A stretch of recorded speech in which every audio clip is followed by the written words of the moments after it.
महज 13 दिनों की मुलाकात, उम्र में 30 साल का अंतर और फिर गिनती के दोस्तों रिश्तेदारों के बीच शादी। परिवार और दोस्तों को लगा कि ये फैसला लेने में जल्दबाजी कर रहे हैं, लेकिन वो दोनों प्यार में थे। एक ऐसे प्यार में जहां उम्र का अंतर या छोटी सी जान पहचान कोई मायने नहीं रखती थी। लेकिन फिर वो खौफनाक दिन आया जब पत्नी ने अपने ही पति को गोली मार दी।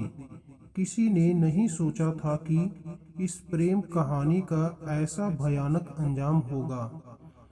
नमस्कार दोस्तों, यदि आप हमारे चैनल पर नए हैं तो आपसे निवेदन है कि हमारे चैनल को सब्सक्राइब अवश्य कर लें। साथियों, यदि कहानी अच्छी लगे तो अपने दोस्तों के साथ ज़रूर शेयर करें। दोस्तों, ये कहानी है एस्ले बायर्स और डगलस बेनेफील्ड की। 24 साल की एस्ले डोनाल्ड ट्रंप के चुनावी कैंपेन में काम कर रही थी।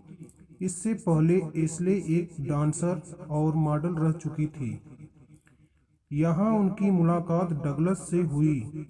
54 साल के डगलस एक रिटायरमेंट नौसेना अधिकारी थे और उस समय सिक्योरिटी एडवाइजर के तौर पर काम कर रहे थे। डगलस की पहली पत्नी रेनी की 9 महीने पहले ही दिल की बीमारी की वजह से मौत हो गई थी, जिसके बाद वह अपनी 15 साल की बेटी ईवा की परवरिश अकेले ही कर रहे थे। एस्ले और डगलस की पहली मुलाकात एक डिनर प्रोग्राम के दौरान हुई थी। दोनों ने एक दूसरे को पसंद किया और 13 दिन बाद एक छोटे से समारोह में शादी कर ली। हालांकि ये शादी शुरुआत से ही मुश्किलों से भरी हुई थी।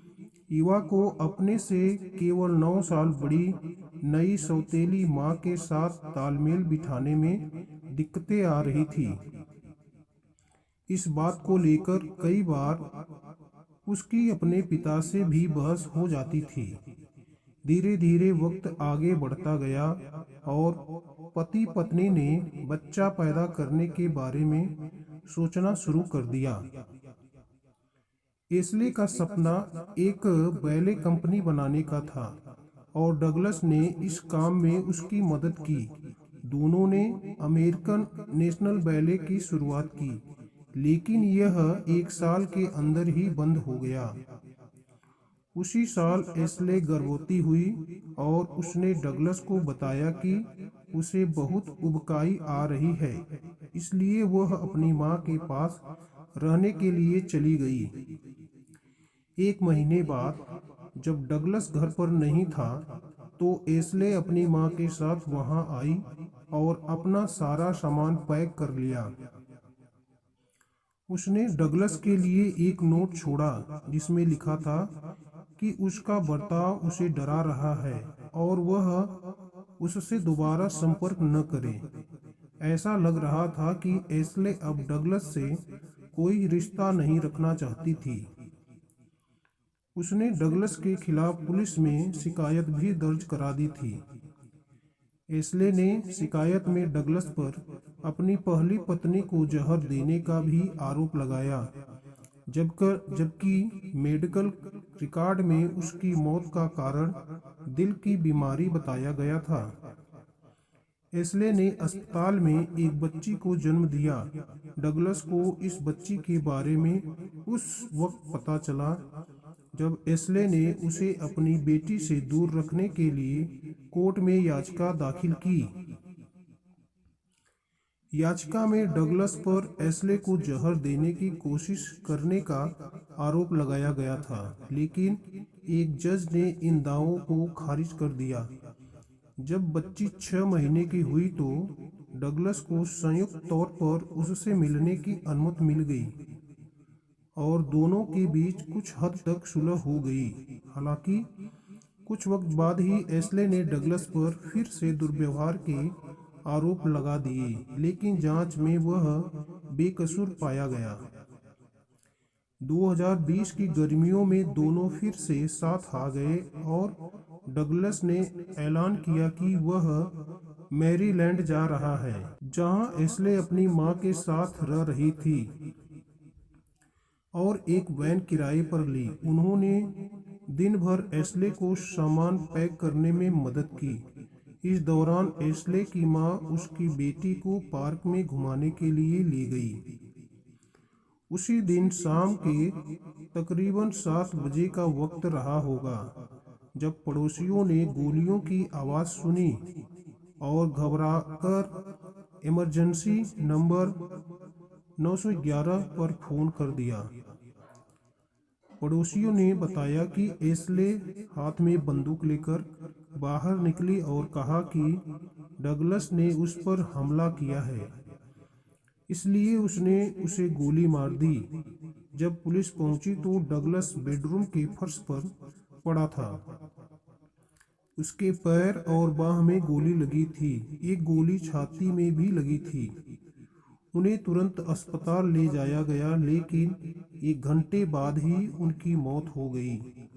एस्ले ने पुलिस को बताया कि डगलस ने उस पर हमला किया था, लेकिन सबूत उसकी कहानी को झूठा साबित कर रहे थे। उसे कोई चोट नहीं आई थी और डगलस के घावों से हमले की कहानी झूठी लग रही थी। डगलस के पास कोई हथियार नहीं था, जबकि एस्ले के घर में 2 और भरी हुई बंदूकें मिली। एक छोटे बच्चे वाले घर में एस्ले के पास इतनी बंदूकें क्यों थी? एस्ले को गिरफ्तार कर लिया गया और उस पर हत्या का आरोप लगाया गया। उसने खुद को निर्दोष बताया और कोर्ट में कहा कि 4 साल की बुरे बर्ताव से भरी शादी के बाद उसने आत्मरक्षा में गोली चलाई थी। उसने कहा कि डगलस को गुस्सा आता था, वह बहस के दौरान चीजें फेंकता और चिल्लाता था। एस्ले ने कहा कि जिस रात उसने उसे गोली मारी, डगलस ने उसके चेहरे पर मारा था। बस बंदूक को डगलस की तरफ किया और कहा कि रुक जाओ, लेकिन वह लगभग लड़ने की मुद्रा में आ गया। वह मेरी ओर आने लगा। उसने मुझ पर हमला किया और मैंने बस ट्रिगर खींच लिया। वही सरकारी वकील ने कहा कि एस्ले के चेहरे पर हमले का कोई निशान नहीं था। साथ ही डगलस को गोली सामने से नहीं बल्कि बगल से मारी गई थी।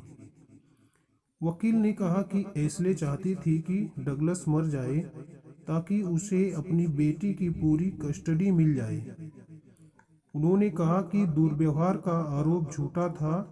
सुनवाई के बाद जुलाई 2024 में एस्ले को हत्या का दोषी पाया गया। 4 महीने बाद उसे 20 साल जेल और उसके बाद 10 साल की परिवीक्षा की सजा सुनाई गई। सुनवाई के दौरान डगलस की बेटी ईवा ने एस्ले से कहा कि उसने एक नहीं बल्कि 2 छोटी लड़कियों को अनाथ कर दिया है।